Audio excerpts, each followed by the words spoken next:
Dear student, today we are taking topic Communist Party of India, which is a national party.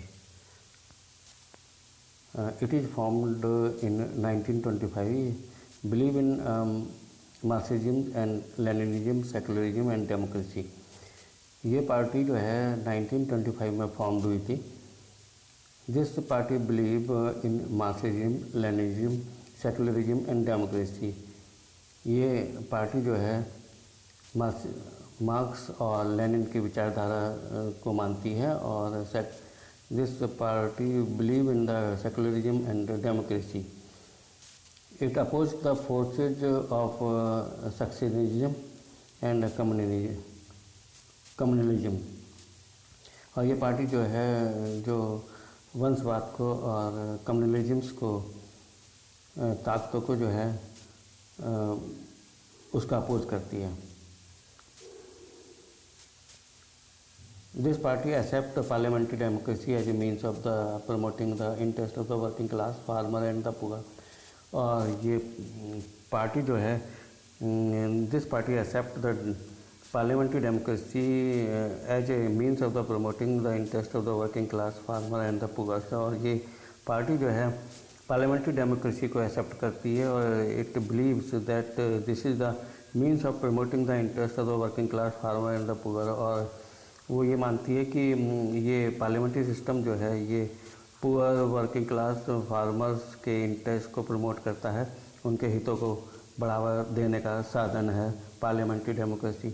It became week after the split in the party in the 1964. ये party जो है 1964 में जब split हो गई थी, टूट गई थी, तो दिस पार्टी बिकेम वीक. ये पार्टी जो है कमज़ोर हो गई. That led to the formation of the CPIM. और फिर जो है नई पार्टी का फॉर्मेशन होगा, communist party of India, Marxist. Significant presence in the state of the Kerala, West Bengal, Punjab, Andhra Pradesh and Tamil Nadu. This party kept its base in the state of Kerala, West Bengal, Punjab, Andhra Pradesh and Tamil Nadu. और इस party का जो सिग्निफिकेंट प्रेजेंस है और बेस है वो जो है पंजाब, आंध्र प्रदेश, बंगाल और केरला में है. It's also support base had gradually declines over the years. और इसका सपोर्ट बेस जो है इस पार्टी का CPI पार्टी का जो बेस है इट इज़ कंटिन्यूइंग डिक्लाइनिंग. ये जो है धीरे धीरे कम हो रहा है ओवर द ईयर्स, पिछले सालों में. It secured less than 1% vote and 2 seats in the 2019 Lok Sabha election.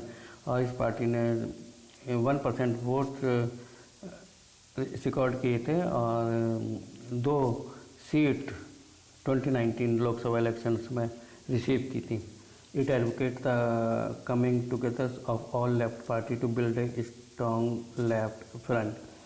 और ये पार्टी जो है वकालत करती है कि सभी लेफ्ट फ्रंट जो पार्टीज हैं वो साथ साथ आएँ so that a strong left front could be made, कि जिससे कि एक स्ट्रॉन्ग लेफ्ट फ्रंट बनाया जा सके. Communist Party India, Marxist. It is founded in the 1964, believe in Marxism. Communist party of India, Marxist जो है दिस पार्टी जो founded in the year of the 1964 में ये स्थापित की गई थी. It believes in Marxism. ये मार्क्सिज्म में विश्वास करती है. लेनिनिज्म में विश्वास करती है. This party support the secularisms and socialisms and democracy and oppose the imperialism.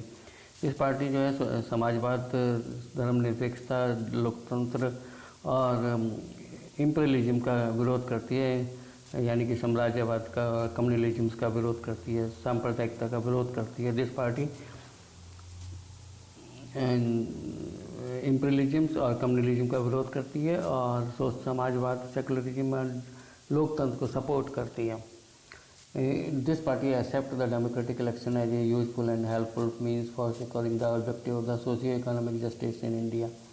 ये पार्टी जो है ये डेमोक्रेटिक इलेक्शन को एक्सेप्ट करती है because this party think that this is a useful and helpful means, वो मानती है कि ये उपयोगी और हेल्पफुल मीन्स है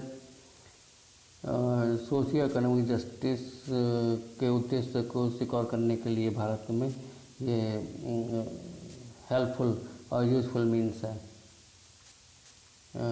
That's why this party accepts the democratic elections. This party enjoys strong support in West Bengal, Kerala, and Tripura, especially among the poor, factory workers, farmers, agricultural laborers and the intelligentsia. और ये party जो है waste Bengal, Kerala, Tripura, विशेष रूप से poor, factory workers, farmers, किसान जो हैं, agricultural labourers और इंटेलिजेंसिया जो बुद्धिजीवी वर्ग है उसमें अपना बेस रखती है और ये अपनी सपोर्ट को एंजॉय करती है पर्टिकुलरली इन स्टेट्स में. This is popular in poor, factory worker, farmer, agricultural labourers and intelligentsia. It criticized of the new economic policies that allow free flow of the foreign capital and goods into the country. और ये party जो है ये नई आर्थिक नीतियों को विरोध करती है, उसे आलोचना करती है, उसे क्रिटिसाइज करती है और free movement of goods and Capitals जो है वो देश के अंदर आने को अलाउ करने के लिए उसको सरकार की आलोचना करती है. It was in power in West Bengal without a breakup for 34 years. This party have ruled in West Bengal near about 34 years without a break. इस पार्टी ने 34 years जो है वेस्ट बंगाल में रूल किया और बिना किसी ब्रेक के इन द 2019 लोकसभा इलेक्शंस और 2019 लोकसभा इलेक्शंस में this party won 1.75% of votes और इसने जो है 1.75% वोट और 3 सीट लोकसभा में जीती थी.